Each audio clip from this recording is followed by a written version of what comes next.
SB19. Yun. At kahit hindi pa kami SB19, gusto ko lang sabihin na mahal namin ang Pilipinas. Marami kaming ginagawa, marami kaming mga tinatry gawin para makatulong sa Pilipinas matagal na. At para sa mga pumupuna, kung bakit daw ba nagagalit o nakakapagsalita ng mga hindi magagandang salita. Ito na, ito na. Hindi naman tayo laging ganon. Yun. Pero may karapatan tayong magalit. Yes!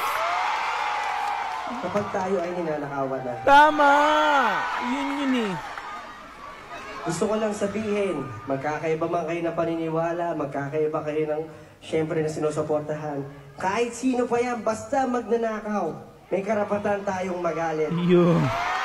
Dahil tayo ang isa sa mga tumutulong sa Pilipinas. Yun. Hindi Diba? nila pwedeng abusuhin ang kanilang kapangyarihan. Tama!